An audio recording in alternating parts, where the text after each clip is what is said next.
Okay, bismillahirrahmanirrahim. Magacaygu waxa weeyaan Engineer Ahmed Maxamed Qalile.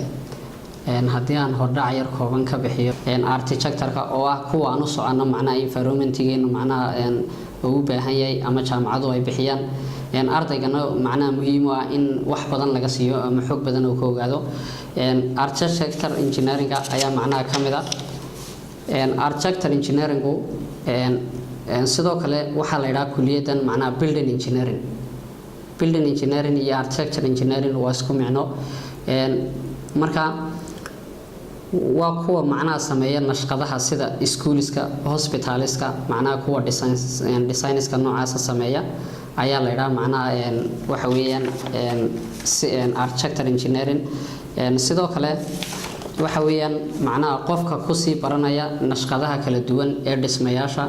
kuwaas oo ay ka mid yihiin sida macnaha guryaha dhismayaasha macnaha ganacsiga bakhaarada sidoo kale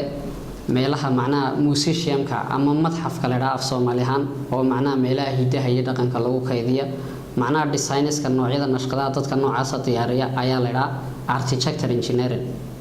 Okay, sidoo kale kuliyadan architectural engineering waxay macnaha xidhiidh badan la leedahay sida mechanical engineering tusaale ahaan markaad macnaha sameynayso design and analysis of heating and air conditioning markaad sameynayso ayaa macnaha ay xidhiidho badan kula leedahay. Okay, haddaba macnaha ujeedooyinka barnaamijkan ama macnaha aan waxaan u qabanaynay barnaamijkan macnaha cilmiga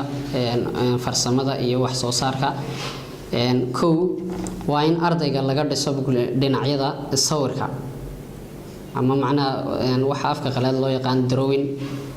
sababtoo ah drawing waxa weeyaan macnaha luqadda kaliya isku afka fahmaan macnaha dadka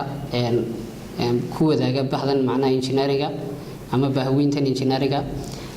luqadaas oo macnaha qofku ha joogo wadan kale ama qaarad kale oo kula fahmi karo macnaha sawirkani wuxuu macnaha ka turjumayo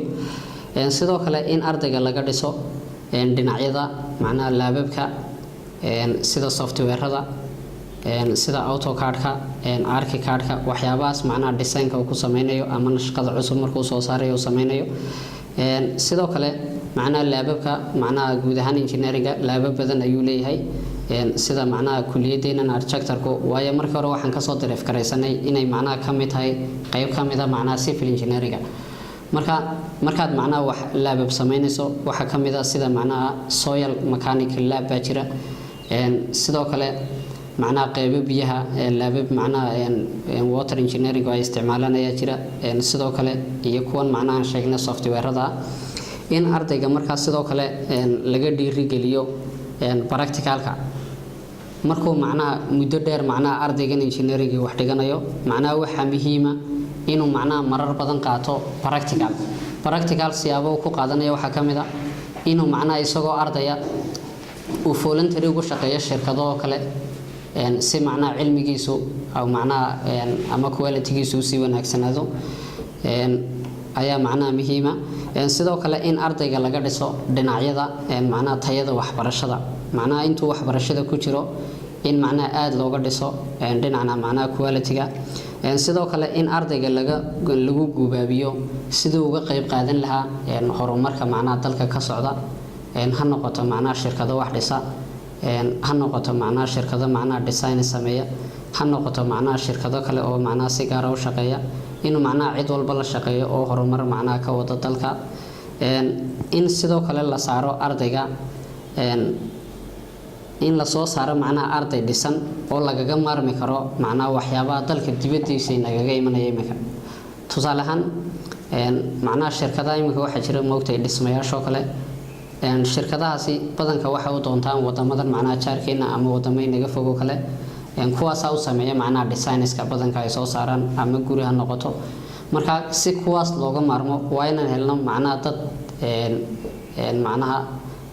daacada oo macnaha karti leh iyo aqoon leh oo macnaha inoo buuxin kara dadka fooreenka xagga inoo buuxinayaan sidoo kale macnaha haddii aan si yar oo kale uga noqdo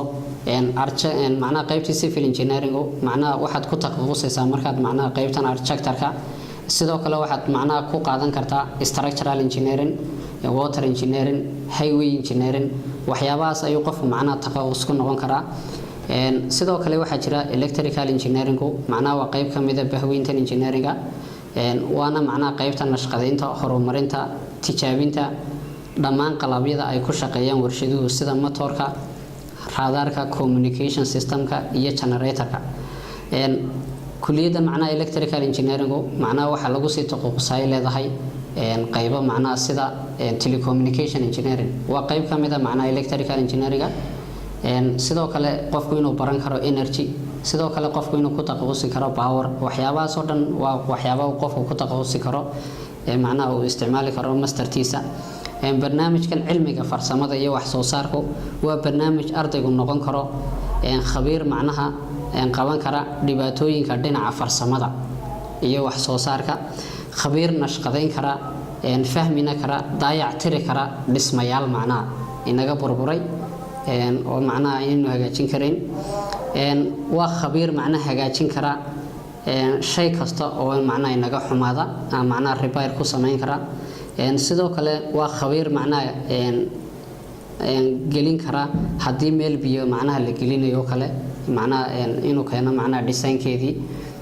sida imika water supply oo kale biyaha macnaha nidaamka loo qaybinayo inuu keeno macnahaas nashqadeynteedii khabiir macnaha xalin kara dhibaato ama abuuri kara fikrado cusub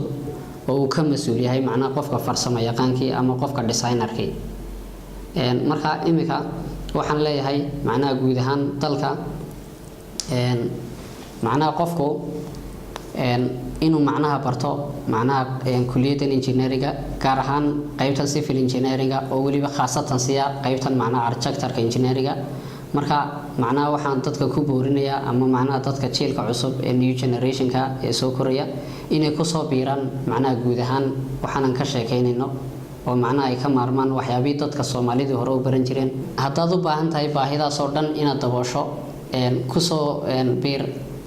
macnaha kuliyada engineeringa guud ahaan